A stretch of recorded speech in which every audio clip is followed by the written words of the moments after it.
మరి రంగారెడ్డి జిల్లా ప్లీనరీ జరుపు. ఈ ప్లీనరీలో దారా సత్యంని అధ్యక్షునిగా, కొత్త రవి ఆయనను ప్రధాన కార్యదర్శిగా, తర్వాత మిగతా బాధ్యులను కూడా ఎన్నుకున్నారు. ఆ విషయాలు మీకు ప్రత్యేకంగా పంపిస్తారు కూడా మీకు మీడియాకు. ఈ సందర్భంగా మేము ప్రత్యేకంగా చెప్పదలిచింది ఏంటంటే, రాజకీయాలు అనేవి ప్రజల చుట్టూ తిరగాలి, ఒక మార్పు రావాల్సిన అవసరం. ఇవాళ రాష్ట్రంలో ఒక సంతోషదాయకమైన పరిణామం ఏంటంటే, ప్రజల సామాజిక ఆర్థిక స్థితిగతుల మీద ఒక కూలంకుషంగా సమాచారాన్ని సేకరించారు. చాలా లోతైనటువంటి ఒక సర్వే జరిగింది.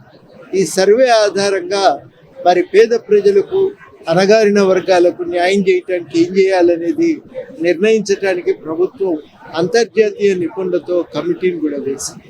ఆ రకంగా ప్రజలందరికీ న్యాయం చేయాలి అనే ఒక తపనతో ఒక మార్పు మనకు ప్రారంభం అవుతున్న ఈ సమయంలో మేము ప్రధానంగా కోరుకునేది ఏంటంటే, రాజకీయాలు ప్రజల చుట్టూ తిరగాలి, పైసల చుట్టూ కాదు. ఆ ప్రజల కోసం సేవ చేయటమే రాజకీయంలో పరమావధిగా ఉండాలి. అది మేము ఎంచుకున్నటువంటి కర్తవ్యం. ఇవాళ రాష్ట్రంలో చాలా కీలకమైన సమస్యలు ఎదురవుతున్నాయి. ఆ సందర్భంగా మేము ప్రభుత్వానికి కావలసిన మద్దతుని ఇస్తూనే మేము ప్రజలకు కూడా స్పష్టతను ఇవ్వడానికి ప్రయత్నం చేస్తున్నాం. ప్రత్యేకించి ఇందులో మనం చెప్పుకోవాల్సిన అంశం ఒకటి, ఈ పోలవరము, తర్వాత బనకచెర్ల లింకు. ఈ పోలవరం బనకచెర్ల లింకు ప్రాజెక్టు ప్రకారం నీళ్లను పోలవరం నుంచి పంపు చేసి కృష్ణా నదిని దాటించి అక్కడ బొల్లేపల్లి అనే రిజర్వాయర్ 175 టీఎంసీల సామర్థ్యం కలిగిన బొల్లేపల్లి రిజర్వాయర్ను నిర్మిస్తారు. ఆ బొల్లేపల్లి నుంచి నీళ్లను, కాళేశ్వరం నుంచి నీళ్లను తీసుకొచ్చే కాలువ బనకచెర్ల దగ్గర ఆ కాలువలో పోస్తారు. అది ప్రాజెక్టు వ్యవహారం.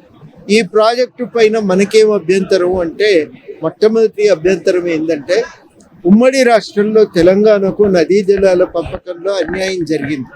ఈ అన్యాయాన్ని సరిచేయవలసిన సమయం వచ్చింది. ఈ అన్యాయాన్ని సరిచేయాలి. సరిచేసి తెలంగాణకు న్యాయమైన వాటా ఇచ్చి, ప్రాజెక్టులకు అనుమతులు ఇచ్చి, ఈ ప్రాజెక్టులు కట్టుకోవటానికి సహకరించాలి. అది ఇవాళ కేంద్ర ప్రభుత్వం బాధ్యత. ఈ నీళ్ళన్నింటినీ తీసుకుపోయి పోలవరం బనకచెర్ల కనుక కేటాయిస్తే తెలంగాణ తన హక్కును శాశ్వతంగా కోల్పోయే ప్రమాదం ఉంది.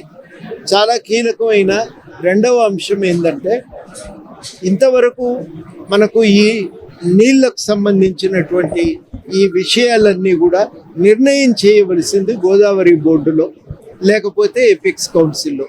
ఆ మొత్తం చట్టం ఏర్పాటు చేసిన యంత్రాంగాన్ని బేఖాతరు చేస్తూ నేరుగా కేంద్రంతో రాజకీయ పలుకుబడిని దృష్టిలో పెట్టుకుని అనుమతులు తెచ్చుకునే ప్రయత్నం జరుగుతుంది.